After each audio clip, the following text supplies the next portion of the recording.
जी, ये बहुत ही चिंतनीय विषय है कि सोना न खरीदें 1 साल के लिए। आने वाले त्योहार सीजन में शादियां हैं, जून में भी शादियां हैं, जुलाई में भी शादियां हैं और भी बहुत सारे कास्ट में लगन चलते ही रहते हैं। सबको शादी में कुछ ना कुछ रिक्वायरमेंट रहता ही है। सोना ना खरीदें, मेरा इस पर सहमत मैं नहीं हूं, क्योंकि 35 लाख लोग इस व्यवसाय से जुड़े हुए हैं। हमारा दिल्ली एसोसिएशन के लोग भी, जैन साहब लोग गए हैं, पीएमओ में समय मांगा है उन्होंने इस विषय पर चर्चा करने के लिए। और न खरीदें न लें तो हम लोग तो बेरोजगार हो गए आज से। हम लोगों के पास सुबह से फोन आ रहे हैं कि भाई हमको जो जेवर हमने आपको बनाने के लिए ऑर्डर दिया था वो कब डिलीवरी होगा। अब लोग पैनिक होने लगे कि जिनका पैसा हमारे यहाँ जमा है वो जल्द से जल्द अपनी डिलीवरी चाह रहे हैं। उनको लगता है कि आने वाले समय में हमको सोना उपलब्ध नहीं हो पाएगा, लेकिन ऐसी कोई बातें नहीं है। यदि हमने आपका पैसा लिया है तो वो सोना आपका हमने रिजर्व करके पहले से रख रखा है, आपको ज्वेलरी मिलेगी। लोग पैनिक एकदम नहीं हो। आपूर्ति सरकार कैसे करेगी, इनके हाथ में क्या है ये सरकार बताएगी। डॉलर इनका जो है कि मजबूत हो रहा है, रुपया कमजोर हो रहा है, ये सबसे बड़ी विषय है। फिर सोना इनको आयात करना पड़ता है।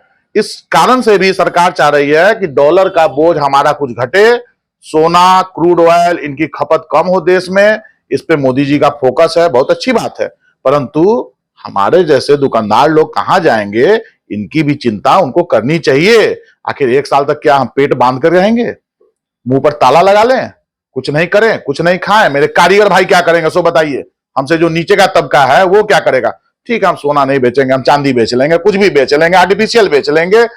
लेकिन जो कारीगर हमारे सिर्फ सोना का काम करते हैं वो तो आज से अपने आप को पंगु महसूस कर रहे हैं। मेरे 3 कारीगर आके लाइन लगा के बैठे थे कि भैया बताइए जीविका कैसे चलेगा, हमको 2000 रुपया दे दीजिए अभी।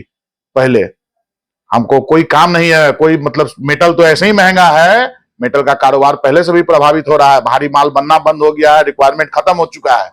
और ऊपर से ये दोहरी मार स्वर्ण व्यवसायी कैसे झेलेंगे? मोदी जी को हम लोग बहुत जल्द ही पीएमओ में मिलेगा, हमारा हमारा डेलीगेट दिल्ली, मुंबई, सब जगह के लोग वहां पर जाके मिलेंगे और इसका समस्या का समाधान निकालेंगे।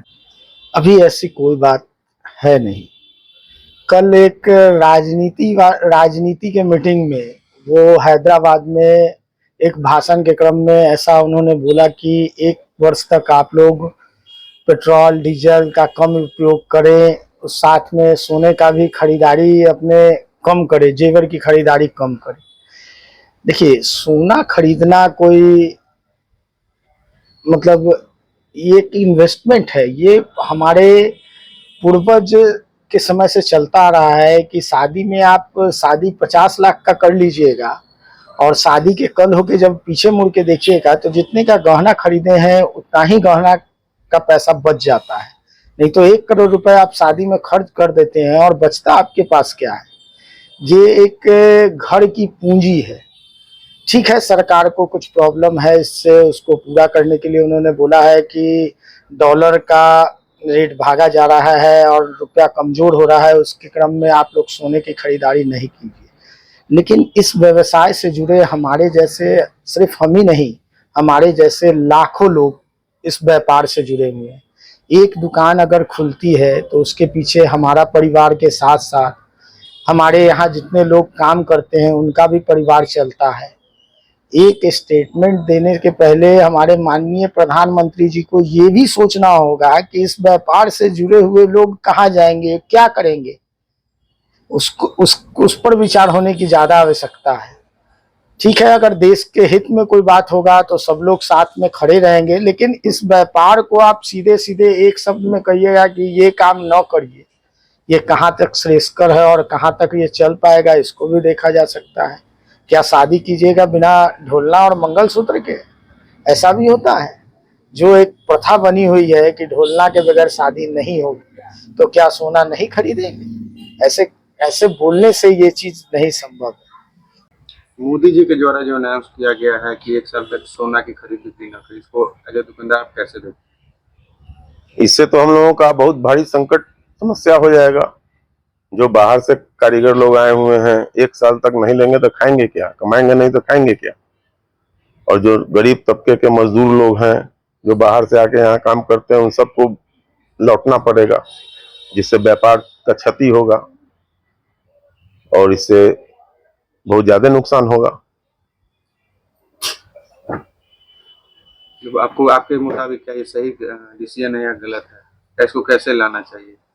इसको थोड़ा मिला जुला के लेके चलना चाहिए, लेकिन एकदम डायरेक्ट वे में कहना कि सोना खरीदना ही नहीं है, तो कल के बाल बच्चों का शादी ब्याह होगा, देन लेन होगा, छेका छुकी होगा, शादी ब्याह होगा, उसमें क्या दिया जाएगा, क्या लिया जाएगा?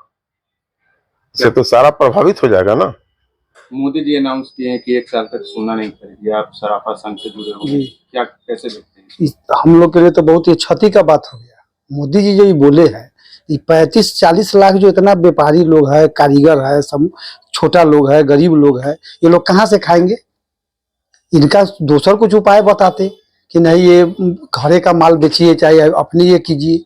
ये जो बोल दिए कि हम नहीं सफाइयाँ नहीं खरीदिए, तो जो लोग का घर में शादी विवाह है, जो ढोलना नहीं लेगा, टीका नहीं लेगा, शादी कैसे करेगा लोग?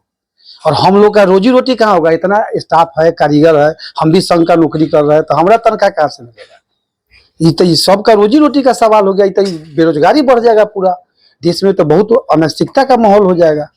ये सोना चांदी जब नहीं खरीदा, ये तो लोग संपत्ति का विपद का आहार भी ये सोना चांदी है। जब ये लेवे देवे नहीं करेगा तो बिकेगा कैसे दुख के घड़ी में?